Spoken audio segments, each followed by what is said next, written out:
شروع اللہ کے نام سے جو نہایت مہربان اور بے حد رحم والا ہے۔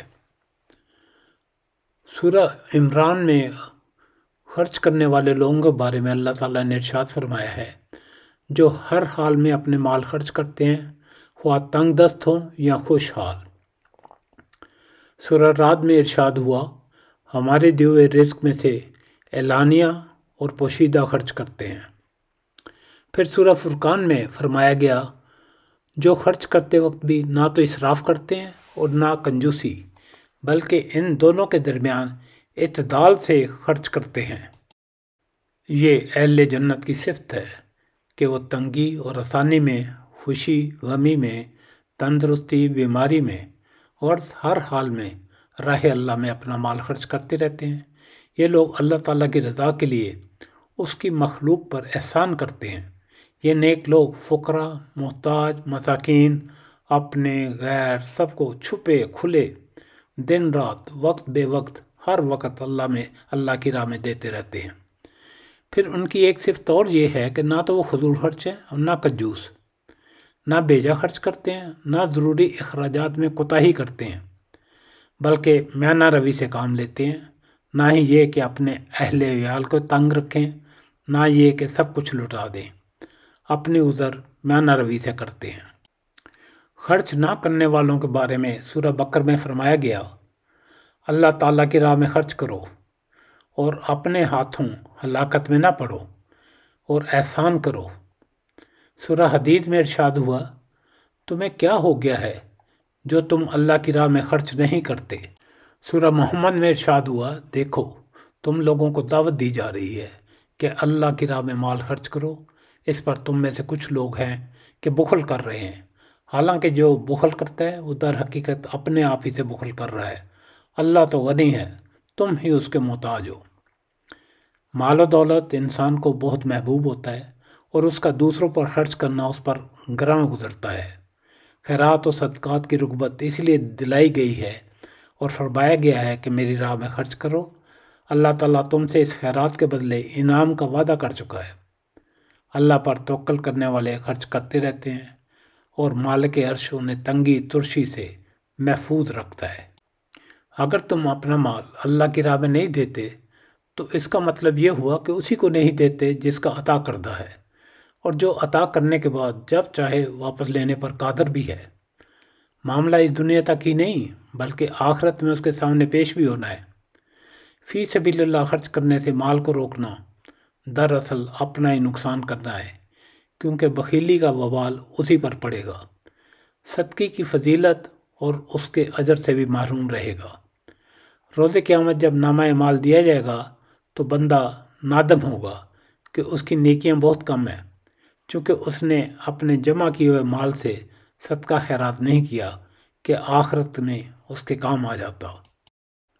اپنے صدقات کو ضائع ہونے سے بچائیں۔ سورہ بقر میں فرمایا گیا ہے، اے ایمان لانے والو، اپنے صدقات کو احسان جتا کر اور دکھ دے کر اس شخص کی طرح خاک میں نہ ملا دو جو اپنا مال محض لوگوں کے دکھانے کے لیے خرچ کرتا ہے۔ پھر سورہ نساء میں ارشاد ہوا، اور وہ لوگ بھی اللہ کو ناپسند ہیں جو اپنے مال محض لوگوں کو دکھانے کے لیے خرچ کرتے ہیں۔ جو صدقہ فرض ہو اس کو اعلانیہ دینا افضل ہے، خاص کر جب کہ دوسروں کو ترغیب دینی ہو۔ فقراء مساکین کو چھپا کر دینا بہت ہی بہتر ہے۔ اعلانیہ اور پوشیدہ دیتے وقت حاجت مندوں کی عزت و آبرو کا خاص خیال رکھیں۔ صدقہ میں نمود و نمائش ریاکاری کا شعبہ تک نہ ہو۔ صدقہ دینے کے بعد احسان جتا کر ان کی عزت نفس کو خاک میں نہ ملا دیں کہ آپ نے ان پر احسان کیا ہے، اور نہ ہی کسی دوسری صورت میں اس کا معاوضہ حاصل کرنے کی کوشش کریں۔ یہ باتیں صدقے کو برباد کر دیتی ہیں۔ صدقہ دے کر یہ نہ سمجھے کہ آپ نے ان پر احسان کیا ہے، بلکہ یہ تو آپ کے اوپر اور آپ کے مال پر ان کا حق ہے جو ادا ہوا ہے۔ آپ نے حقداروں کو ان کا حق دے کر اپنا فرض پورا کیا ہے۔ صدقہ دیتے وقت قریبی رشتہ داروں کو ترجیح دینی چاہیے۔ حدیث پاک صلی اللہ علیہ وسلم ہے، جو اپنے رزق کی اور اپنی عمر کی ترقی چاہتا ہو اسے صلہ رحمی کرنی چاہیے۔ رسول پاک صلی اللہ علیہ وسلم نے فرمایا کہ 7 شخصوں کو قیامت کے دن اللہ تعالیٰ اپنے سائے میں جگہ دے گا، جس دن اس کے سائے کے علاوہ اور کوئی سایہ نہ ہوگا۔ ان میں سے ایک شخص وہ ہوگا جو اپنا صدقہ اس قدر چھپا کے دے کہ بائیں ہاتھ کو دائیں ہاتھ کے خرچ کی خبر تک نہ ہو۔ ایک اور جگہ فرمایا گیا کہ پوشیدگی کا صدقہ اللہ تعالیٰ کے غضب کو بجھا دیتا ہے۔ اپنے دیے ہوئے صدقہ کو ہمیشہ حقیر جانو، تاکہ تمہارا نفس صدقہ دینے کی نیکی پر پھول نہ جائے اور تم تکبر نہ کرنے لگو۔ صدقات دینے والوں کے اجر کے بارے میں اللہ تعالیٰ سورہ بقرہ میں فرماتا ہے، جو لوگ اپنے مال شب و روز کھلے چھپے خرچ کرتے ہیں ان کا اجر ان کے رب کے پاس ہے، اور ان کے لیے کسی خوف اور رنج کا مقام نہیں۔ سورہ سبا میں فرمایا گیا، جو کچھ تم خرچ کر دیتے ہو اس کی جگہ وہی تم کو اور دیتا ہے، اور وہ سب رزق دینے والوں سے بہتر رازق ہے۔ سورہ انفال میں فرمایا گیا، جو کچھ بھی اللہ کی راہ میں صرف کرو گے وہ تمہیں اس کا پورا پورا بدلہ دیا جائے گا اور تمہارا حق نہ مارا جائے گا۔ قرآن پاک میں بار بار ارشاد فرمایا گیا، اگر تم اللہ کو قرض حسن دو تو وہ تمہیں کئی گنا بڑھا چڑھا کر واپس کر دے گا۔ خرچ کرنے والوں کا اجر ان کے رب کے پاس ہے، اور ان سے ہر قسم کا خوف اور غم دور کر دیا جائے گا۔ اللہ تعالیٰ نے ہی ہمیں تمام نعمتوں سے نوازا ہے، اور اسی کے دیے ہوئے میں سے ہم اللہ کی راہ میں خرچ کرتے ہیں۔ اللہ تعالیٰ فرماتا ہے کہ تم اس کی رضا کے لیے خرچ کرو گے، وہ اس کو کئی گنا بڑھا چڑھا کر تمہیں لوٹائے گا۔ جیسی سی تم خرچ کرو گے اسی کے مطابق اللہ تعالیٰ تمہیں جزا عطا فرمائے گا۔ مال خرچ کرنا خود ہوا اپنی ضروریات کے لیے ہو، بال بچوں کی پرورش کے لیے، رشتہ داروں کی خبر گیری کے لیے، محتاجوں کی مدد میں، یا کسی رفع عامہ کے کاموں میں، اشاعت دین ہو یا جہاد کے مقاصد، بہرحال اگر وہ قانون الہی کے مطابق ہو تو اس خرچ کا شمار اللہ کی راہ میں خرچ کرنا ہوگا۔ جس قدر خلوص اور جتنے گہرے جذبے کے ساتھ انسان اللہ کی راہ میں خرچ کرے گا اتنا ہی اللہ کی طرف سے اس کا اجر زیادہ ہوگا۔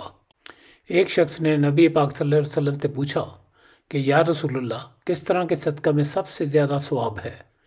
آپ صلی اللہ علیہ وسلم نے فرمایا کہ اس صدقہ میں جسے تم صحت کے ساتھ بخل کے باوجود خرچ کرو، تمہیں ایک طرف تو فقیری کا ڈر ہو اور دوسری طرف مالدار بننے کی تمنا اور امید ہو، اور اس طرح کے صدقے میں دیر مت کرو کہ جب جان حلق تک آ جائے تو اس وقت کہنے لگے کہ فلاں کے لیے اتنا اور فلاں کے لیے اتنا، حالانکہ اب تو فلاں کا ہو چکا۔ سورہ منافقون میں فرمایا گیا ہے، جو رزق ہم نے تمہیں دیا ہے اس میں سے خرچ کرو قبل اس کے کہ تم میں کسی کی موت کا وقت آ جائے، اور اس وقت وہ کہے کہ اے میرے رب، کیوں نہ تم نے مجھے تھوڑی سی مہلت اور دے دی کہ میں صدقہ دیتا اور سالے لوگوں میں شامل ہو جاتا۔ مرنے والے کو اگر دنیا میں واپس لوٹایا جائے تو وہ ہمیشہ صدقہ دینے کو ترجیح دے گا۔ میت صرف صدقے کا ذکر اس لیے کرتی ہے کیونکہ وہ اپنی موت کے بعد اس کے عظیم اثرات دیکھتی ہے، لہذا زیادہ سے زیادہ صدقات و خیرات کریں۔ اللہ تعالیٰ تمام اہل ایمان کو قرآن اور احادیث رسول پاک صلی اللہ علیہ وسلم پر عمل کرنے کی توفیق عطا فرمائے۔ آمین ثم آمین۔